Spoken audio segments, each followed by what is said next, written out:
Everyone, नमस्ते। I hope you all are healthy and safe. आज के वीडियो में मैं आप लोगों के साथ एक मिनी बुकलेट शेयर करने वाली हूँ जिसमें मैंने ग्रेड 3 के सारे चैप्टर्स इंक्लूड किया है जो कि आप समर वेकेशन में बच्चों से प्रैक्टिस करा सकते हैं। तो लेट्स स्टार्ट। तो जो पहला क्वेश्चन है, जो पहला पेज है, उसमें मैंने नंबर 900 to 1000 लिखा है जो कि बच्चों को इस फॉर्मेट में लिखना है, जैसे 900, 901, 902, 903 ऐसे करके अप टू 1000 लिखना है। तो समर वेकेशन में क्या होता है ना, बच्चे को प्रैक्टिस हो जाता है ये नंबर्स, क्योंकि बच्चे 500 तक लिख सकते हैं या 600 तक लिख सकते हैं ग्रेड 2 के बच्चे। ग्रेड 3 आने के बाद उनको थाउजेंड्स भी लिखना है, तो आप ऐसे 100 से स्टार्ट कीजिए, जैसे 900 to 1000, प्लीज 1000 to 1100 ऐसे कुछ स्टार्ट कीजिए। ये पहला क्वेश्चन इसीलिए मैंने दिया है। फिर आते हैं जो नेक्स्ट जो क्वेश्चन है, जिस क्योंकि है आंसर द फॉलोइंग। इसमें मैंने प्लेस वैल्यू लिखने के लिए बोला है, जैसे ये 3829, तो 9 कौन से प्लेस में है? 9 वंस प्लेस में है। 9 is in ones place, so the place value is ones. 2 is in tens place, the place value is tens. 8 is in 100 place, the place value is hundreds. And the 3 is in 1000 place, the place value is 1000. Or we can write, instead of 9 ones, we can write 9 here. Here 2 tens, that means 20. 800, that means 800. और 3000, that means 3000. ऐसे लिख सकते हैं, ऐसे भी हम लिख सकते हैं। तो इसका मैंने 2 क्वेश्चंस दिए हैं। तो मैंने सारे चैप्टर्स की कुछ कुछ चीजें इंक्लूड किया है कि बच्चे मिनी बुकलेट में सारे चैप्टर्स जैसे प्रैक्टिस कर सके। नेक्स्ट क्वेश्चन है, नंबर यहाँ पे मैंने यहाँ पे लिखा है और यहाँ पे नियरेस्ट 10, नियरेस्ट 100 और नियरेस्ट 1000 लिखा है। ग्रेड 2 के बच्चे 10 और 100 कर सकते हैं, लेकिन ग्रेड 3 के बच्चे नियरेस्ट 1000 भी कर सकते हैं, इसलिए मैंने कुछ सारे क्वेश्चन इंक्लूड किया है। तो अभी आते हैं नेक्स्ट क्वेश्चन पे, जो कि है, जिसे यहाँ पे आप देख सकते हैं स्पेलिंग है। तो नॉर्मली जो मैथ के जो वर्डिंग है उसका स्पेलिंग भी बहुत सारे बच्चे लिख से मिस्टेक भी करते हैं उसमें, तो नॉर्मली इसमें भी मार्क्स कट होते हैं मैथ्स में, तो इसीलिए मैंने कुछ स्पेलिंग का दिया है। जैसे यहाँ पे है GREATER, greater, NUMERAL numeral, PERIOD period, THOUSAND 1000। तो ऐसे मैंने जैसे राउंडिंग, ऑर्डिनल्स, इतने डिफिकल्ट जो वर्ड्स है उसके मैंने कुछ फिल इन द ब्लैंक्स दिया है। ये बच्चों के लिए आप इंक्लूड कर सकते हो। तो नॉर्मली क्या होता है, जब क्लासेस स्टार्ट होते हैं उस टाइम बच्चे ये सब प्रैक्टिस नहीं करते हैं, तो इसको वेकेशन में आप करा सकते हो बच्चों के लिए। नेक्स्ट आते हैं जो क्वेश्चन है, जो कि है टेबल। तो बच्चों को टेबल 1 to 10 सीखना जरूरी है, 1 to 12 सीखना जरूरी है, एटलीस्ट ग्रेड 3 के बच्चों के लिए। तो इसके लिए मैंने कुछ डिफरेंट वे में टेबल लिखा है। जैसे मैंने एक एग्जाम्पल देती हूँ। यहाँ पे 4 multiply with 4 1s are 4, 4 2s are 8, 4 3s are 12, 4 4s are 16। तो ऐसे करके ये राउंड कंप्लीट करना है अप टू 10। तो ऐसे कुछ डिफरेंट पिक्चर बना के कुछ डिफरेंट वे में आप बच्चों को टेबल सिखा सकते हैं, तो वो जल्दी सीख जाएंगे। तो टेबल इंक्लूड करने के बाद नेक्स्ट जो क्वेश्चन है उसमें मैंने सिंपल एडिशन और सब्ट्रैक्शन दिया है, और यहाँ मैंने 4 डिजिट का दिया है। तो मतलब 1000 जो कि है वो उसका दिया है, क्योंकि 1 डिजिट, 2 डिजिट, 3 डिजिट का तो बच्चों को आता है, तो 4 डिजिट का कुछ डिफरेंट मैंने दिया है जो कि ग्रेड 3 के बच्चे आराम से कर सकते हैं। तो नेक्स्ट आते हैं फ्रैक्शन में।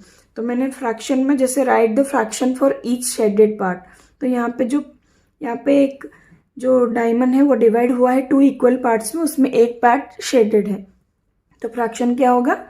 1/2। यहाँ पे the circle is divided into 4 equal parts और इसमें 2 पार्ट शेडेड है, तो फ्रैक्शन इज 2/4। अभी आते हैं हमारे नेक्स्ट क्वेश्चन पे, जो कि है फ्रैक्शन का ही और एक क्वेश्चन है। तो यहाँ पे ड्रॉ द फ्रैक्शन है। यहाँ पे फ्रैक्शन दिया हुआ है और मैंने सर्कल्स ड्रॉ किए हैं, उसमें हमें फ्रैक्शन ड्रॉ करना है। तो पहले क्या चेक करना है हमें, डिनोमिनेटर क्या है, क्योंकि वो इक्वल नंबर ऑफ पार्ट्स है। जैसे यहाँ पे 1/2 मतलब the circle is divided into 2 equal parts, तो हमें उसको 2 इक्वल पार्ट में डिवाइड करना है और उसमें से एक पार्ट हमें शेड करना है। सो 1/2 हमें शो करना है। जैसे यहाँ पे 3/4, डिनोमिनेटर 4 है, तो हमें उसको 4 पार्ट में ऐसे डिवाइड करना है और उनमें से हमें 3 को शेड करना है। तो यहाँ पे ऐसे शेडेड पार्ट शो करना है 3/4। तो ऐसे डिफरेंट क्वेश्चन जो फ्रैक्शन के आप दे सकते हैं।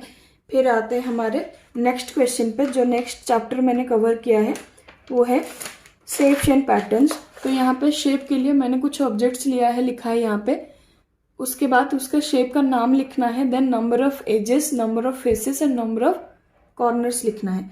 जैसे यहाँ पे क्यूबॉइड हो गया, तो ये क्यूबॉइड है, ये कोन है, ये सिलेंडर है, ये क्यूब है, ये स्फीयर है। उनके कितने एजेस है, कितने फेसेस है और कितने कॉर्नर्स है, इसको हमें लिखना है। फिर आते हैं पैटर्न में। जैसे यहाँ पे मैंने कुछ पिक्चर पैटर्न लिया है, कुछ नंबर पैटर्न भी लिया है। तो यहाँ पे जैसे एक सर्कल है, यहाँ पे 2 सर्कल है, यहाँ पे 3, तो नेक्स्ट में 4 सर्कल्स आएंगे, नेक्स्ट में 5 सर्कल्स हैं। ऐसे इंक्रीजिंग पैटर्न हम करके यहाँ लिख सकते हैं। जैसे यहाँ पे डायरेक्शन पैटर्न है, ये अप है, ये नेक्स्ट एरो है, ये डाउन एरो है, ये लेफ्ट एरो है, ये तो फिर अप हो गया, फिर राइट, फिर डाउन, फिर लेफ्ट। तो ऐसे करके कुछ पैटर्न आइडेंटिफाई बच्चों को करना है और उसको टेबल को कंप्लीट करना है। जैसे नंबर पैटर्न में यहाँ पे 1 2 4 8 16, जैसे 1, देन 1 + 1 2, 2 + 2 4, 4 + 4 8, 8 + 8 16। ये सेम नंबर को हमें नेक्स्ट ऐड करके जाना है।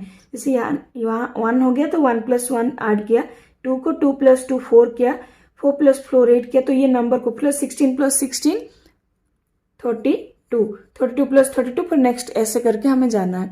जैसे यहाँ पे है 100 80 60 40, तो ये डिक्रीजिंग पैटर्न है, 20 20 माइनस करके हमें कंप्लीट करना है।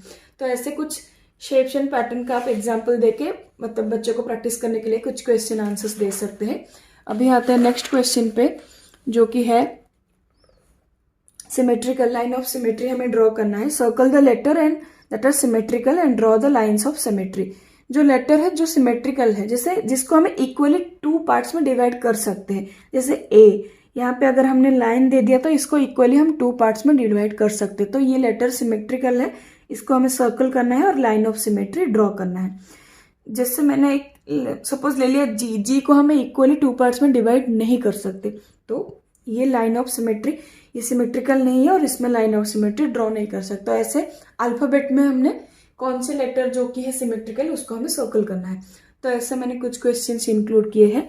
फिर आते हैं नेक्स्ट क्वेश्चन पे, जो कि है what do you use to measure this. मतलब कुछ क्वेश्चंस दिया है, सेंटीमीटर, मीटर और किलोमीटर। तो मीटर मतलब जो, सेंटीमीटर मतलब जो छोटे छोटे ऑब्जेक्ट्स है उसको हमें सेंटीमीटर यूज करते हैं। मीटर जैसे घर का थोड़ा बड़ा ऑब्जेक्ट, मतलब जैसे यहाँ से 100 मीटर्स दूर मेरे फ्रेंड के हाउस से मेरी हाउस कितनी दूर है वो है, नहीं तो ब्लैक बोर्ड का जो लेंथ जितना है, वो सब चीजें हम मीटर में मतलब मेजर करते हैं। और किलोमीटर हम कहाँ यूज करते हैं, जो लॉन्ग डिस्टेंस है। तो ये वेरी शॉर्ट डिस्टेंस, ये शॉर्ट डिस्टेंस, ये लॉन्ग डिस्टेंस। ऐसे अब बच्चों को समझा के फिर दे सकते हैं। तो 1-2 क्वेश्चंस मैं डिस्कस करना चाहूंगी। जैसे distance from railway station to home, ये लॉन्ग डिस्टेंस है तो इसको हमें किलोमीटर में मेजर करना है।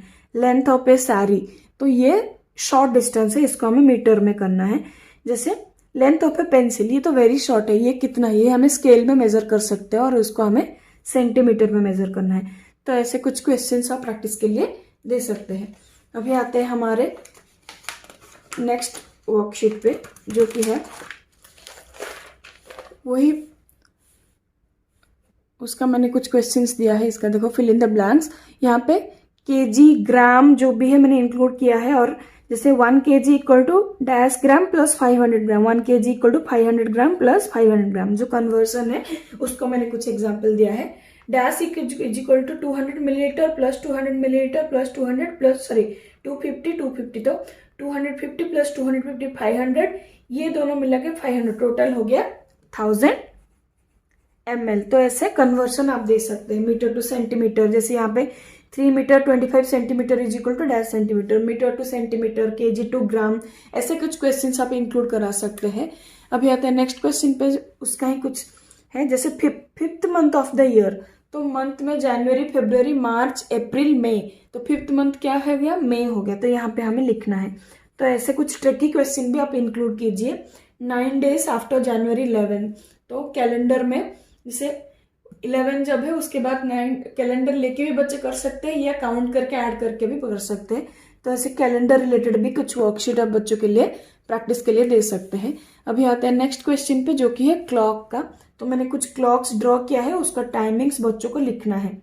तो क्या है टाइमिंग, आवर एंड क्या है, मिनट एंड क्या है, ये सब समझ के क्या टाइमिंग है ये हम बच्चों को लिखना है। एक क्लॉक रिलेटेड है। फिर आते हैं हमारे मनी रिलेटेड क्वेश्चंस भी मैंने इंक्लूड किया है, जैसे चेक द बिल। तो यहाँ पे कुछ आइटम्स है, यहाँ पे कॉस्ट पर आइटम है और यहाँ पे प्राइस लिखना है। जैसे कॉस्ट पर 1 आइटम, तो यहाँ पे 3 पिज्जास लिखा है, लेकिन एक पिज्जा का कॉस्ट है 30 रुपीज। तो 3 मतलब 3 मल्टीप्लाई विथ 30, तो यहाँ पे आंसर लिखना है कितना हुआ, 3 multiply with 30 that is 90 rupees. Okay, एक बर्गर का कॉस्ट है 50 रुपीज, तो 2 मतलब ₹100। एक कोल्ड ड्रिंक्स का कॉस्ट है 20 रुपीज, तो 2 कोल्ड ड्रिंक्स मतलब ₹40। बच्चों को मल्टीप्लीकेशन करके ये आंसर लिखना है, उसके बाद इसको टोटल करके यहाँ पे लिखना है। तो ऐसे कुछ ट्रिकी वाले क्वेश्चंस भी आप बच्चों को देखिए, डायरेक्ट क्वेश्चन आंसर के साथ ट्रिकी वाले क्वेश्चन भी मिला के इंक्लूड करके आप बच्चों को प्रैक्टिस करा सकते हैं। और लास्ट में मैंने कुछ मेंटल मैथ टाइप का क्वेश्चन आंसर्स दिया है, जैसे in the fraction 2/5, 2 is the numerator and 5 is the denominator. What is the half of 70, half मतलब 70 डिवाइड बाई 2 करके यहाँ पे लिखना है। What is the double of 35, half मतलब डिवाइड बाई 2 एंड डबल मतलब मल्टीप्लाई बाई 2, तो 35 मल्टीप्लाई विद 2 करके यहाँ पे लिखना है। Number before 2021 is in 1 hour 60 minute is equal to how many hours. तो यहाँ पे मिनट को आवर में मतलब 1 hour and 60 minute को उनको आवर में कन्वर्ट करना है, तो वहाँ पे आंसर लिखना है। तो ऐसे मैंने कुछ क्वेश्चन इंक्लूड किए हैं और मैंने ध्यान रखा कि सारे चैप्टर्स में इंक्लूड कर पाऊँ। सो आई होप आप लोगों को ये जो मिनी बुकलेट है पसंद आए। Thank you for watching.